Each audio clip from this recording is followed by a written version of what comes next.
Hello and welcome back to the another episode of Daily News Quiz Analysis for IAS Prelims 2025.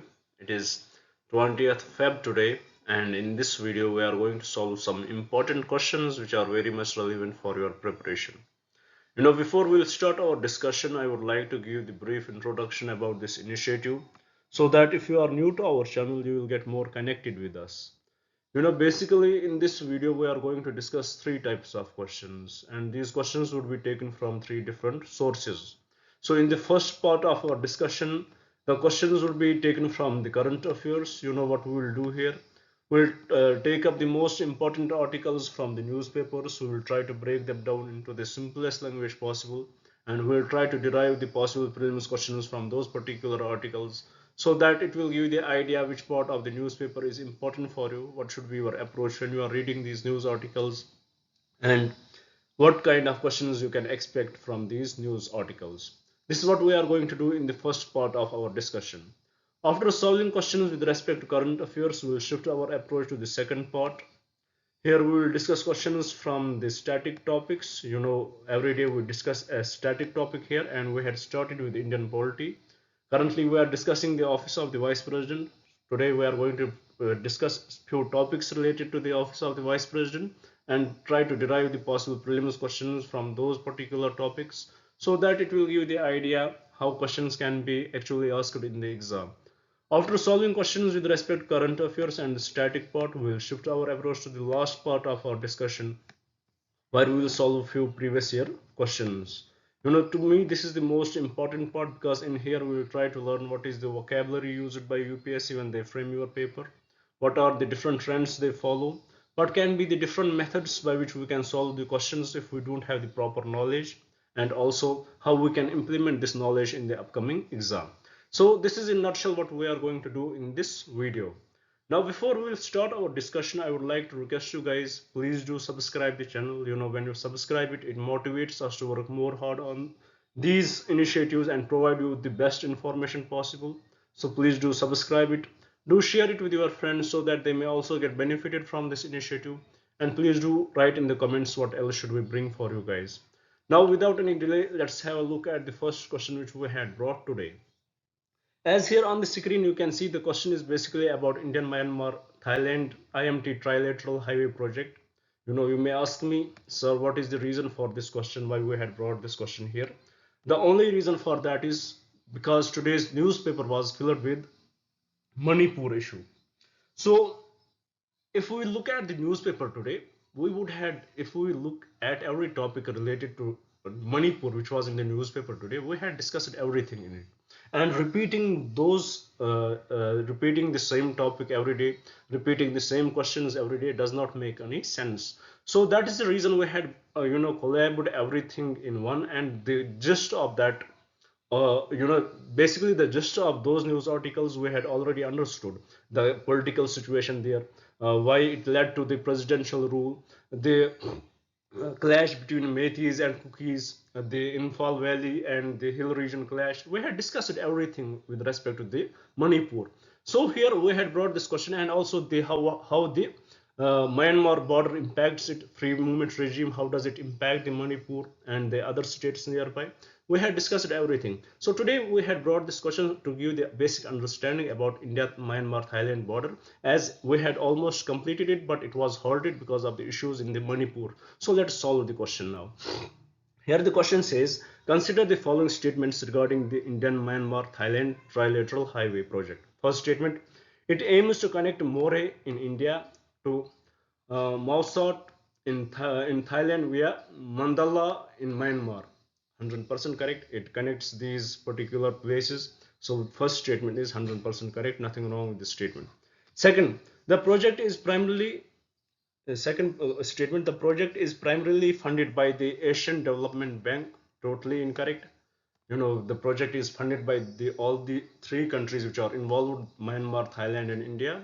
There may be contributions from Asian Development Bank, but it is not primarily funded by this. So statement 2 is incorrect. So here, if we will apply our logic, as the statement 2 is incorrect, we can eliminate option, we can eliminate option 2, and we can eliminate option So we can eliminate option 2 and eliminate option C, that is 1, 2, and 3. These two options can be eliminated. Now let's have a look at the third statement. It says it is expected to enhance trade and connectivity in the ASEAN region. 100% correct. This statement is 100% correct. So third statement is correct. So we can directly jump. Now let's have a look at the fourth statement. Fourth statement says the Kaladan multimodal transit project transport project is part of the IMT trilateral highway. This is totally incorrect because even though this Kaladan is also associated with Myanmar and India, but it is totally different project. But it has nothing to do with the IMT. So fourth statement is incorrect. So we are left with option A, that is 1 and 3 only. So with respect to this, I hope you had understood the question what this India, Myanmar, Thailand IMT trilateral highway project is about. What are the cities it connect, what are the places it connect, how it is funded, and what is the proper aim of this project. So with this, I hope you had understood the question and also the context. Now let's move to the another question and see what we have brought there on the next slide. Here the question is with respect to the coalition for disaster resilient infrastructure. You know why we had brought this question? Before we will jump into the question, I will give you a scenario. For example, you are living on the coastal areas. Maybe you are from Tamil Nadu. You are living in Chennai. You are living in living in Chennai. Unfortunately, what happens? God forbid, a tsunami hits the coasts of Chennai, the coastal cities, and you know what? You want to connect with the authorities. When you want to connect with the authorities, you had lost, there is no network, so you are not able to connect with the authorities. Now imagine what could be this, what kind of situation would be there, how disastrous it could be. So to tackle these issues, this coalition for disaster resilient infrastructure was brought in by Narendra Modi in 2019. It is an India led initiative and many countries are participating in it. So this is the whole aim of this coalition for disaster resilient infrastructure. You know, telecommunication, telecommunication, it is the critical infrastructure. Telecommunication is critical infrastructure, and when we are dealing with the coastal areas, we know that how telecommunication works. We need towers for them, but unfortunately these towers, the parameters of telecommunication, they are very much volatile to what they are volatile to disasters, they are volatile to tsunami, they are volatile to landslides and other stuff. So they can easily get into problem. So if such things happen, if these issues happen, and also we know that this telecommunication, it is highly dependent on power, and when such landslides happen or tsunamis come or or fast moving winds come, so it can have the issues, it can lead to the disconnectivity. And for that, this coalition for disaster resilient infrastructure, what it does, it educates the cities, it educates that there is need for the protection of these this infrastructure, this critical infrastructure. You should have the backups for them, you should have the backups for these infrastructures. Telecommunication, it is highly dependent on the power.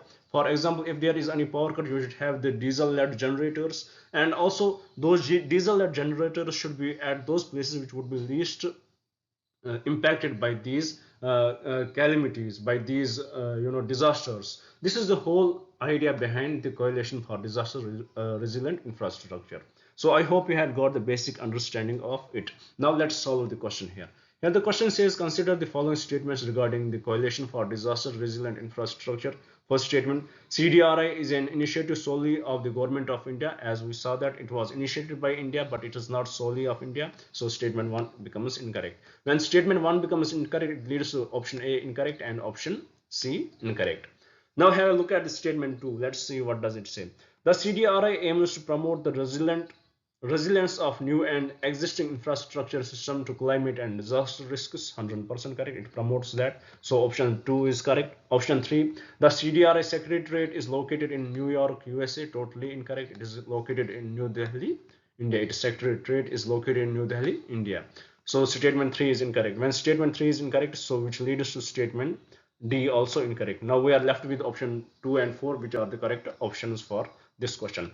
Option 4, CDRI's initiative include a focus on infrastructure resilience in small island developing states. So statement 4 is also correct. So with respect to this question, the correct statements are statement 2 and statement 4. With this, I hope you had understood this initiative, what does it promote, and how it was brought in.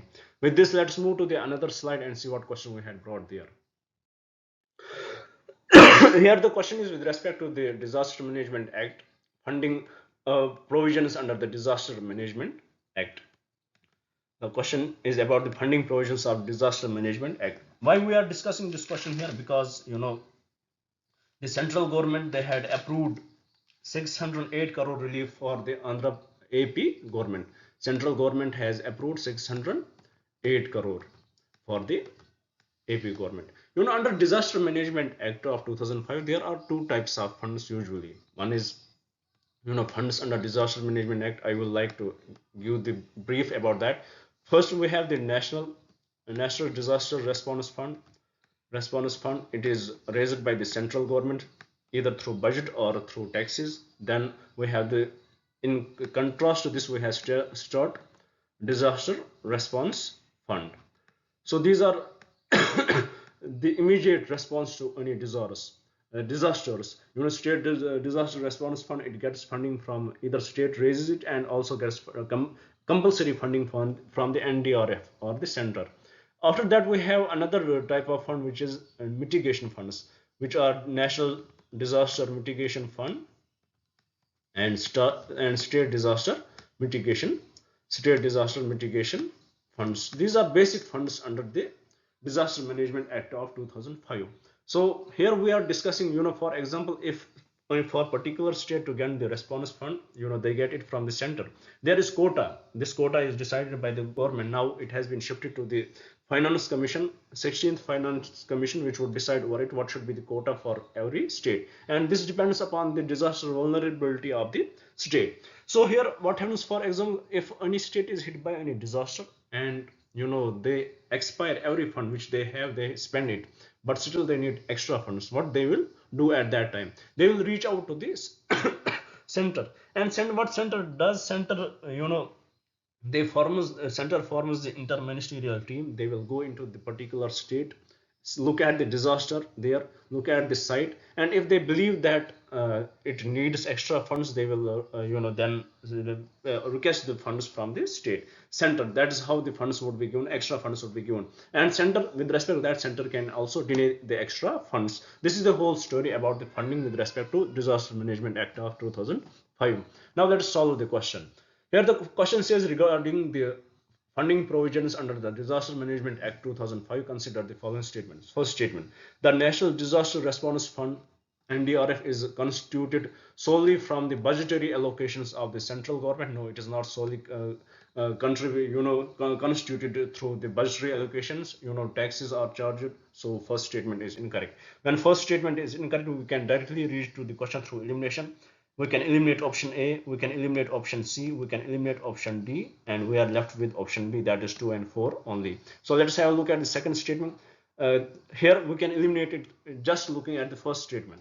Let us have a look at the second statement. Second statement says the State Disaster Response Fund is primarily funded by the state government with a mandatory contribution from the central government. 100% correct, nothing wrong with the statement. Third, the National Disaster Mitigation Fund, it is utilized exclusively for immediate relief. No, it is not for immediate relief. So this statement is incorrect. Fourth statement: local authorities are empowered to create their own disaster management funds supplementing the SDRF and NDRF. 100% correct. So we are left with option 2 and 4, which are the correct options for this question. With this, I hope you had understood the question and also the context of this question. Now with this, let's move to the another slide and see what we had brought here. Here the question is with respect to National Dam Safety Act of 2021. Why it is in news? Because there is issue going on Mullapayar Dam in Tamil Nadu, and National Dam Safety Authority is taking care of that. So with this, we need to know about the National Dam Safety Act of 2021. This act established a National Dam Safety Authority with regulatory powers over all dams in India. 100% correct, nothing wrong with the statement. Second, the act mandates the creation of state dam safety organization exclusively for large dams totally incorrect. No exclusive for lorry dams, so statement 2 is incorrect. Through this we can eliminate option B, we can eliminate option C, and we can eliminate option D because option B is incorrect, or second statement is incorrect. We are left with option 1 and 3, which is the correct answer. So these are the techniques which you have to apply in the exam. This is the presence you have to keep in the mind. The presence of mind should be there, that when you read the statement, you find any statement is incorrect, directly look at this options. What are the options, how you can eliminate it? This will help you save the time, and that's why we bring questions like that in this style, which will help you save the time in the exam, and you can focus much on other questions. With this, let's move to the next part of our discussion, where we will solve a static topic based question. Currently we are discussing the office of the vice president, and we had discussed various concepts related to that. We had discussed, there should be the vice president. We had discussed his election process, what is the electoral college for the vice president. In when we discussed the office of the president, we discussed their proportional representation, single transferable vote, we discussed that. And also yesterday we discussed the term of office of the vice president, and vice president as chairperson of Raj Sabha. Now today we will discuss vice president as acting president of of our country, how he act, which article leads to him to act as the president of the country. So with this we will solve the question and we will get to know. Here the question says, regarding Article 65 of the Indian Constitution, consider the following statements. Statement 1, Article 65 deals with the appointment and powers of the Attorney General of India. Totally incorrect. Statement 2, Article 65 stipulates that the Vice President shall act as or discharge the functions of the President during casual vacancies in the office or during the absence of the President. 100% correct. The Vice President, Article 65 speaks of the details when the Vice President acts as a President during a casual vacancy in the office of the President by the reason could be death, resignation, or removal, or otherwise, until a new President is elected as soon as practicable, and in no case later than 6 months from the date of occurrence of the vacancy. So this statement 2 is incorrect. Statement 1 is incorrect. We can eliminate option here, option 1 and option 3, B, D. Statement 2 is correct. When 2, here we can look at the options, understand this. Here we are left with option 2 only, and in the third we are left with 3 and 4. Directly there is no other mention of option 2 in anything. It is not like 2 and 4. So we are only left with option B. Here also we can use our mind and apply this. This statement is correct without further reacting to the other statements. But here have a look at this third statement. It says Article 35 outlines the procedure for the impeachment of president. Totally incorrect. Article 65 mandates the vice president must resign from the office of chairperson.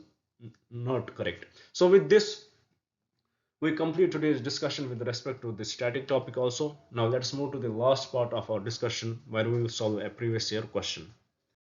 Currently we are discussing questions from the physical geography, and this question was asked in 2018.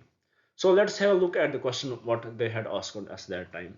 Let's analyze our let's be calm with respect to this. This type of questions are asked in the exam. Let's have a look at the question.